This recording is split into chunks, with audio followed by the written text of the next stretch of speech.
ఆలోచించాల్సిన అవసరం ఉంటుంది. Right sir. ఇవాళ ప్రధాని మోదీ తెలంగాణకు రాబోతూ ఉన్నారు sir. Ramagundam NTPC power plant ప్రారంభోత్సవంలో పాల్గొంటారు. ఆదిలాబాద్ బహిరంగ సభలో పాల్గొంటారు ప్రధాని మోదీ. ఇక్కడ మోదీతో సహా సీఎం రేవంత్ రెడ్డి కూడా పాల్గొబోతున్నారు ఈ సభలో. జాతీయ స్థాయిలో కాంగ్రెస్కి బీజేపీకి మధ్యనే పోటీ. గతంలో కేసీఆర్ ముఖ్యమంత్రిగా ఉండగా కనీసం ప్రధాని వస్తే స్వాగతించడానికి కూడా వెళ్ళలేదు. ఇప్పుడు ఒకే వేదిక మీద రేవంత్ రెడ్డి అండ్ మోదీ ఉండబోతూ ఉన్నారు. సో ప్రధాని మోదీ పట్ల రేవంత్ అండ్ కేసీఆర్ వ్యవహరించే తీరులో ఎందుకు ఈ తేడా? మీకు మోడీ రేవంత్ రెడ్డి ఒకే వేదిక మీద ఉంటున్నారనేది మీ స్టేట్మెంట్. భారత ప్రధానమంత్రి తెలంగాణ ముఖ్యమంత్రి ఒకే వేదిక మీద ఉంటున్నారు. ఇలా అంటే కంప్లీట్ మీనింగ్ మారిపోతుంది కదా.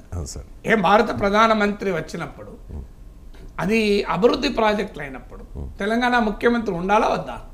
మీకు బీజేపీకి కమ్యూనిస్టులకైతే సైద్ధాంతిక వైరం కదా. మరి కేరళకు వెళ్ళినప్పుడు మీకు కేరళకు వందే భారత్ రైలు ప్రారంభం జరిగినప్పుడు మీరు ఫోటోలు చూడండి. మోడీ పక్కన పినరాయి విజయన్ ఉన్నాడా లేదా? కేరళ ముఖ్యమంత్రి మమతా బెనర్జీ ఉన్నదా లేదా? కొన్ని సందర్భాల్లో అంటే మనది ఫెడరల్ రాజ్యాంగం. ప్రధానమంత్రి హోదాలో ఒక రాష్ట్రాన్ని పర్యటించేటప్పుడు రాష్ట్ర ముఖ్యమంత్రి ఉండడం అనేది కాన్స్టిట్యూషనల్ ప్రాపర్టీ, రాజ్యాంగపరమైన అవసరం. అదే సమయంలో రాష్ట్ర ప్రజల అవసరం కూడా. ఇప్పుడు దేశ ప్రధానమంత్రి కదా. ఇప్పుడు డిఫెన్స్ ల్యాండ్లు ఫ్లైఓవర్ల కొరకు ఇచ్చారు. అది తెలంగాణ ప్రజలకు ఉపయోగపడింది కదా. దాని తెలంగాణ ముఖ్యమంత్రి కృతజ్ఞతలు చెప్పాడు, తప్పేం కాదు కదా. కాంగ్రెస్ నాయకుడు బీజేపీ నాయకుడికి కృతజ్ఞతలు చెప్పినట్టు కాదు. దేశ ప్రధానమంత్రికి తెలంగాణ ముఖ్యమంత్రి ధన్యవాదాలు తెలపాల్సిందే కదా. ఎందుకంటే అది దేశ ప్రధానమంత్రి నిర్ణయం కదా రక్షణ భూములు ఇవ్వాలని. అందువల్ల ముఖ్యమంత్రి హోదాలో ప్రధానమంత్రిని రిసీవ్ చేసుకోవడం అవసరము, పాల్గొనడం అవసరం. అయితే అది పొలిటికల్ మీటింగ్ అయినప్పుడు అప్పుడు ఛాలెంజ్ వస్తుంది. ఎందుకంటే మోడీకి ఉన్న స్వభావం కూడా ఏంటంటే కొన్ని అఫీషియల్ మీటింగ్స్లో కూడా పొలిటికల్ స్పీచ్లు ఇస్తారు. మీకు హైదరాబాద్ సికింద్రాబాద్లోనే రైల్వేల మీటింగ్కి వచ్చి అక్కడ కేసీఆర్ని విమర్శిస్తూ తీవ్రంగా మాట్లాడారు అసెంబ్లీ ఎన్నికల ముందు. అయితే అక్కడ కేసీఆర్ లేడు, ఉండగా మాట్లాడతాడో తెలియదు.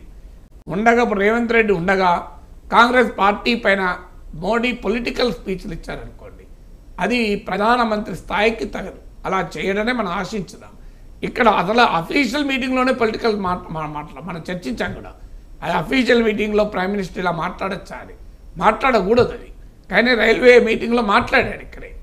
ఆడ కేసీఆర్ లేడు కనుక కనీసం కొంత చెప్పుకోవడానికి ఉంటుంది. అందువల్ల తెలంగాణ ముఖ్యమంత్రి సమక్షంలో ప్రధానమంత్రి బీజేపీకి ప్రచారం చేసిన, కాంగ్రెస్ను విమర్శించిన అప్పుడు తెలంగాణ ముఖ్యమంత్రి ఎంబరాస్మెంట్ అవుతుంది. అది ప్రధానమంత్రి స్థాయిలో చేయకూడదు. అంటే ఒక పొలిటికల్ యాక్టివిటీని అఫీషియల్ యాక్టివిటీ డీలింగ్ చేయాలి. అఫీషియల్ యాక్టివిటీలో తెలంగాణ ముఖ్యమంత్రి పాల్గొనాలి, పొలిటికల్ యాక్టివిటీలో పాల్గొనాడు. కేసీఆర్ కూడా మీరు మిషన్ భగీరథ ఆయన కాన్స్టిట్యూన్సీ గజ్వాల్లో ప్రారంభించారు. ఎవరు ప్రారంభించారు? నరేంద్ర మోడీ ప్రారంభించారు. మిషన్ భగీరథ అవినీతి పథకం అని బీజేపీ అంటున్న సమయంలో ఆ పథకాన్ని నరేంద్ర మోడీ ప్రారంభించారు. మీరు హైదరాబాద్ మెట్రోని ఎవరు ప్రారంభించారు? నరేంద్ర మోడీ కదా.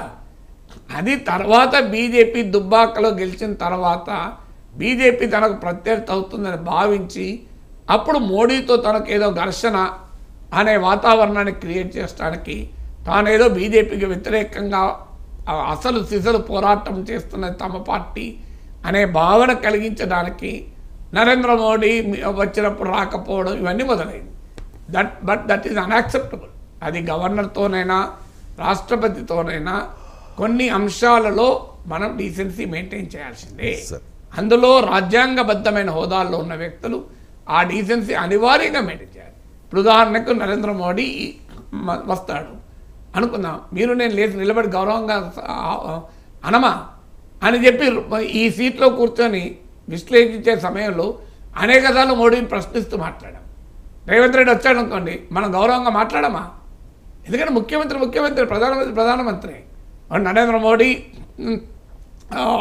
ఒకవేళ ఆయన ఆహ్వానించింది అనుకోండి మిమ్మల్ని నన్ను పలానా అంశం పైన మీ సలహాలు కావాలని, పోవడం నేరమవుతుందా? ప్రధానమంత్రి కదా, ఆయన అభిప్రాయాలతో నీకు డిఫరెన్స్ ఆఫ్ ఒపీనియన్ ఉండొచ్చు.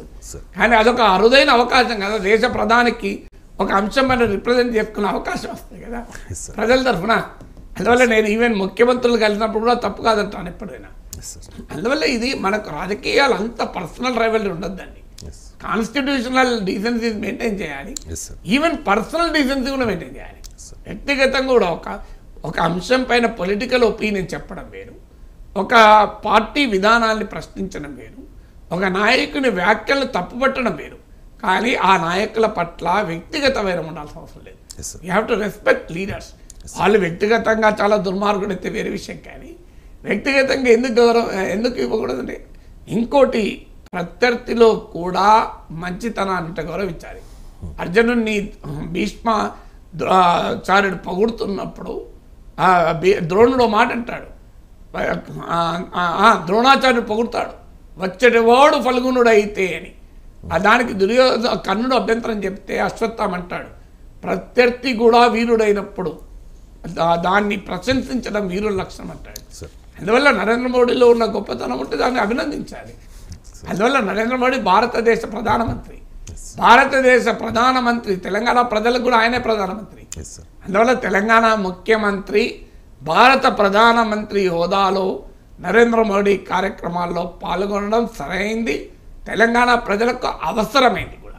ఇక పొలిటికల్గా ఉంటుందా, that is a different question. Right sir. మరి చూద్దాం సార్, ఈ సభలో మరి ప్రధాని ఏదైనా పొలిటికల్గా ఏదైనా కాంగ్రెస్ మీద